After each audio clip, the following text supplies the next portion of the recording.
Qu'est-ce qu'il y a encore? Qu'est-ce que tu lis? Un vieux journal que je viens de trouver. Montre-moi. Ah oui, c'est mon père qui me l'avait donné. Lis-le bien, c'est intéressant. Et d'autant plus utile pour ton cours d'histoire. Service religieux. Jeudi dernier a été célébré un service religieux pour le repos de l'âme et en l'honneur de Maurice Paris, élève sortant de l'école de Châlons. Mort au champ d'honneur, au bois brûlé, près de Saint-Mihiel, à quelques mètres des tranchées ennemies. Par une amère ironie du sort, sa mère, Madame Paris, institutrice, recevait le diplôme de son fils le jour où elle apprenait sa mort. Une assistance très nombreuse entourait la famille Paris, très aimée à Recet, et lui a témoigné une affectueuse et universelle sympathie. 2 allocutions ont été prononcées à la sortie, en termes très touchants et avec une émotion difficilement contenue. Monsieur Martin, adjoint, a rappelé les qualités, les vertus de notre jeune et regretté compatriote.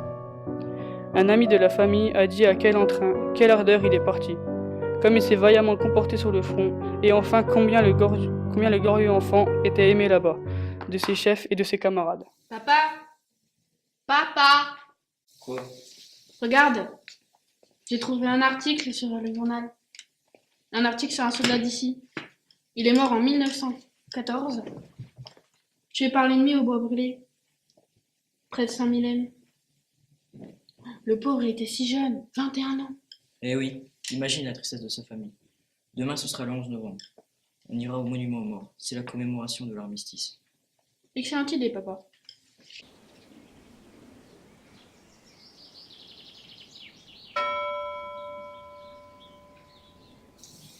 André Larbouillat, mort pour la France.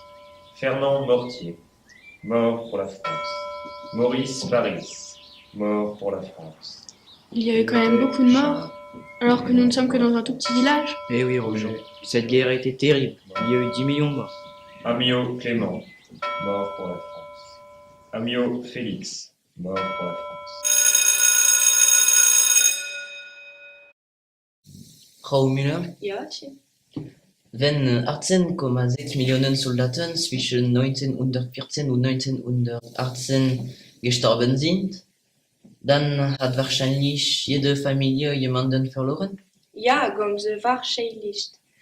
Hast du schon deine Familiengeschichte erforscht? Nein, noch nie. Ich hatte nicht verstanden, dass die Geschichte uns von ihm betrifft. Aber jetzt werde ich ermitteln. Gut.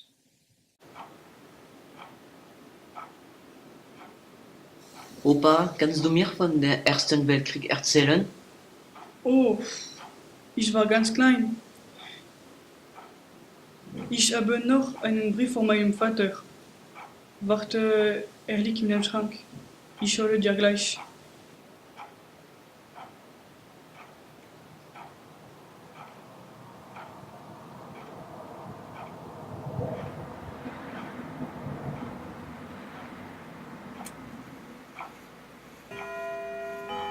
Möchtest du mit zum Krieger Dagmar? Ja, gern. Wie ist dein Vater? Josef Bergmann.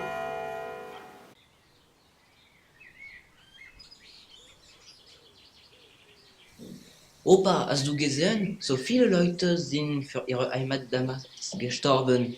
Das ist wahnsinnig.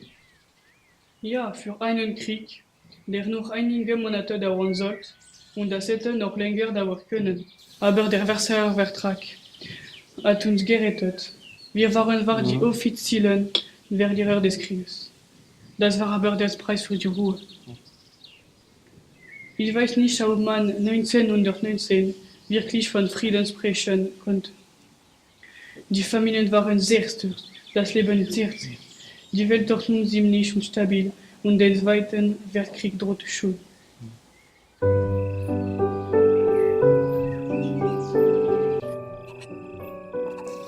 Ma chère petite Marthe, je t'adresse 6 juin notre compagnie en tenue pour rendre les honneurs au chef de l'État, accompagné du ministre de la Guerre. Dans les cartes numéro 1 et 3, tu verras les chefs de ces hommes. Je ne sais pas si tu me distingues parmi ce groupe. La place où se trouvent les hangars est utilisée pour la remise des autos de course. Et c'est là où ton parrain prend la garde. Et en face sont installés les bureaux. Les conserves anglaises que je t'ai envoyées sortent de la maison qui est juste derrière moi. garde bien ces cartes dans ton album. Ce sera un souvenir de cette terrible campagne qui nous sépare depuis si longtemps. En attendant de tes nouvelles, je t'embrasse bien tendrement. Ton mari qui t'aime passionnément. Embrasse bien les enfants et souhaite-leur un joyeux Noël.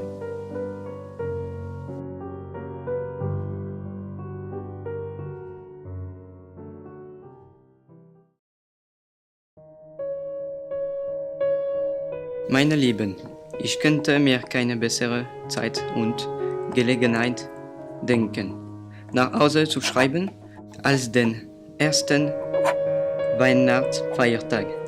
Ich sitze hier so gemütlich im warmen Zimmer neben dem Christbaum, esse ab und zu eine Gutzle aus der Schachtel, die mir meine Liebesmutterle so liebevoll gepackt hat, und lasse meine Gedanken in die Heimat schweifen.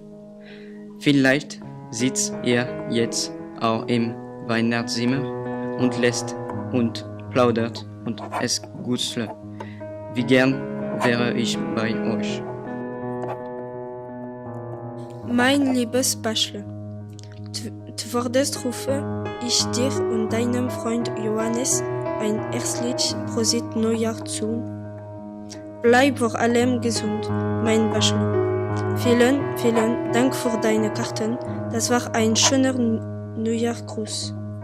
Am meisten haben wir uns natürlich darüber gefreut, dass es dir so gut geht und du so schön seid, hast du zum Ausschlafen.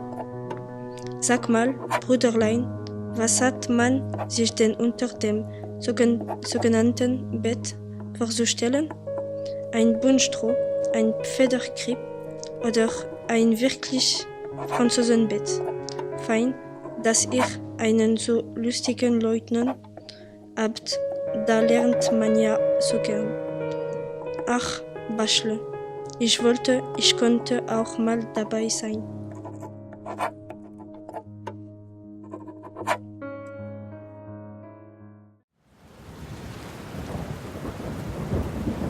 Madame Larbouillat apprend la mort de son fils André, soldat tué par l'ennemi à Avaucourt dans la Meuse.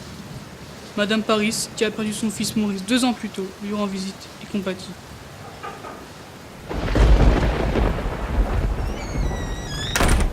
Élise, la guerre va-t-elle nous prendre tous nos enfants? Je n'espère pas. On m'a déjà pris mon fils. Je ne supporterai pas que l'on prenne mon fils cadeau. Souviens-toi, fin décembre 1914, Noël. Ce jour magique est devenu désastreux le jour où mon André nous a quittés. Je suis toujours dévastée. Je suis pressée d'avoir enfin la paix. Nous ne pouvons pas continuer à voir tous ces hommes mourir alors que nous ne pouvons rien faire. Ils se battent pour la France, ils sont si jeunes et innocents comme les jeunes Allemands. Des deux côtés, ce sont les mêmes peines. Mais quand la paix reviendra-t-elle? Ne nous a-t-on pas promis une guerre courte?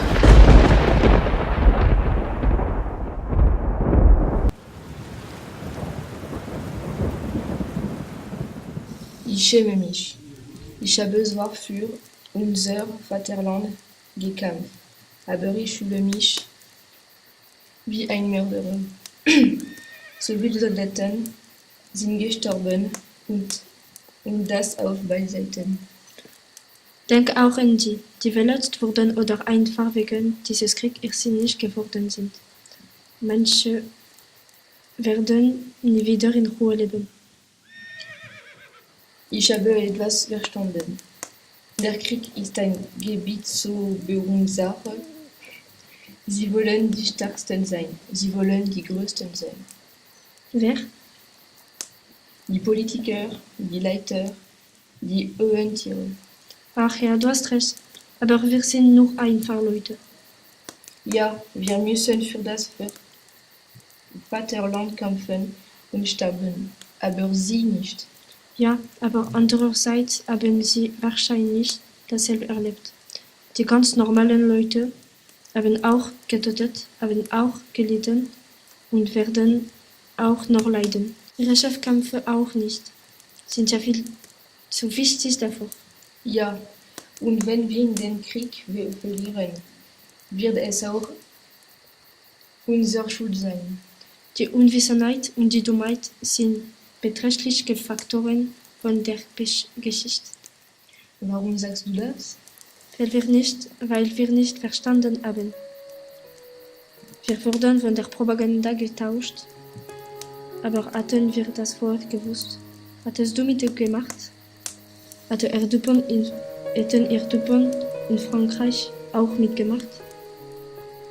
Hatten wir nicht lieber unser ganz normales Leben weitergeführt, hier in Deutschland und dort in Frankreich? Anstatt bewaffnet unser Nachbar, unser alter Ego zu besuchen? Wie lange müssen wir noch warten, bis dieses blöde Krieg endet? Wie viele Personen werden noch das Grauen erleben? Können wir noch etwas für unseren Seelenfrieden tun?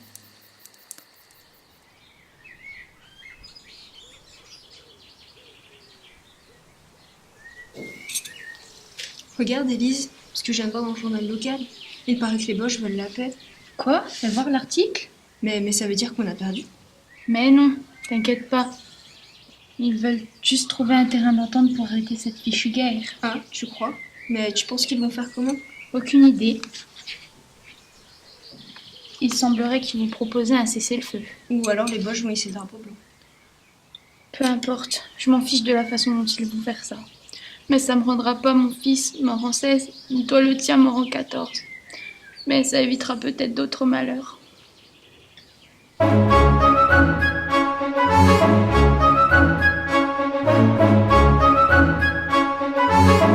Treffpunkt in Kreuznach, Deutschland.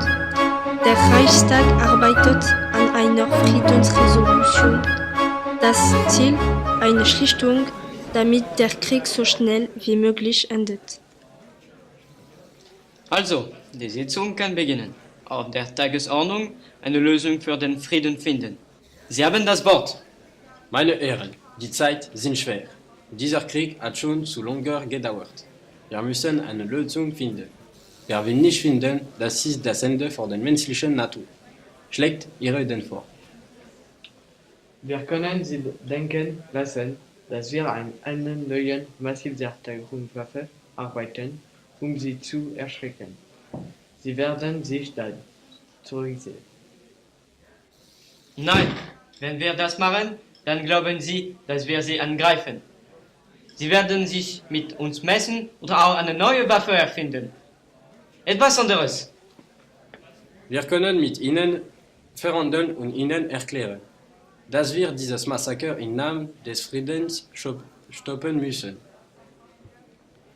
Ja, aber Sie werden uns nicht ernst nehmen. Etwas anderes. Könnten wir uns nicht zurücksehen? Niemals! Wir sind kein Wahrscheinlicher! Die beste Lösung wäre ein Waffenstillstand. Wir wollen ja den Frieden, aber nicht um jeden Preis. Vor allem wollen wir keinen Tote mehr.